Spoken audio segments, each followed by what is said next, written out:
Hey, what's happening? This is Tom, NerdRemix.com. I got a movie for you today called Smash Cut. Kind of an older movie, but I've been wanting to see it, so I'm going to have a review for it now. It was directed by a man named Lee DeMarbre. I hope I'm pronouncing that right, but DeMarbre. I don't know. Written by Ian Driscoll, and it stars, and it's possibly the last movie of David Hess, who died last year. Most famous for Last House on the Left and House on the Edge of the Park. And a musician and a fine actor, and we sure miss him in the genre. And David Hess stars as Abel Whitman, a kind of down on his luck horror filmmaker. Movie opens with the screening of one of his films. Everybody complains about the effects and how lame they are and how it's so fake. Abel Whitman kind of gets in a car accident when he's giving a stripper a ride home, and she dies. He stuffs her in the trunk. The next day, he sees what his effects people have set up for him, and he's like, fuck this. He goes and gets the body, and he sets that up as an effects shot for his movie, and it works. Everybody loves it, and pretty soon he runs out of body parts, so he's got to start making his own. You can kind of get the gist of this. Very shot in a blood feast kind of way. Herschel Gordon Lewis, and actually he is in this. The movie opens with a quote from him, and he's in this as Fred Sandy, the boss of a TV news station, and former adult film actress and a very, very hot woman, Sasha Grey, plays April Carson, a reporter that works for him, that starts looking into the mysterious deaths because the stripper that dies at the beginning is her sister.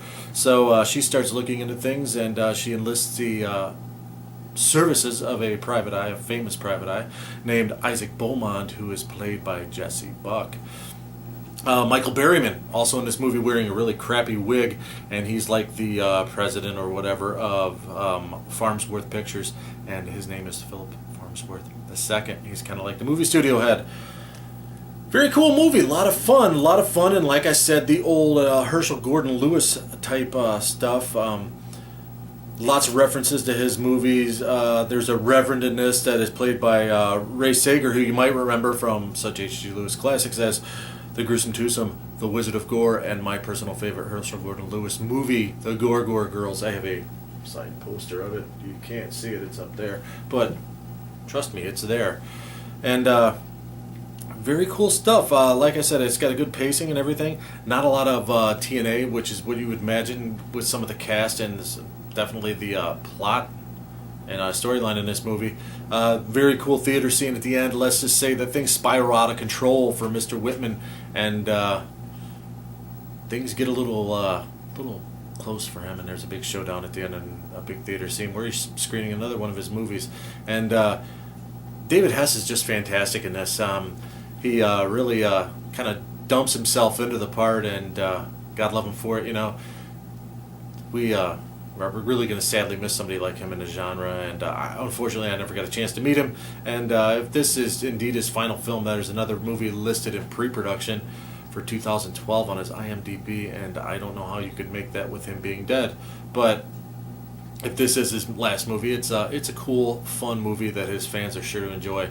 And if you're a fan of the old H.G. Lewis stuff, you're definitely going to like this. A lot of gory stuff, a lot of just an interesting H.G. Lewis style storyline, and if it was intended as a homage to his stuff, then it definitely works. But check it out. It's called Smash Cut. I'm going to give it a solid 7.5 out of 5, or out of 10. What the fuck? 7.5 out of 5. 7.5 out of 10. And check it out. It came out in 2009. You should be able to find it on Netflix, your video store, and wherever near you. I'm Tom, NerdRemix.com. Support independent cinema. Thanks.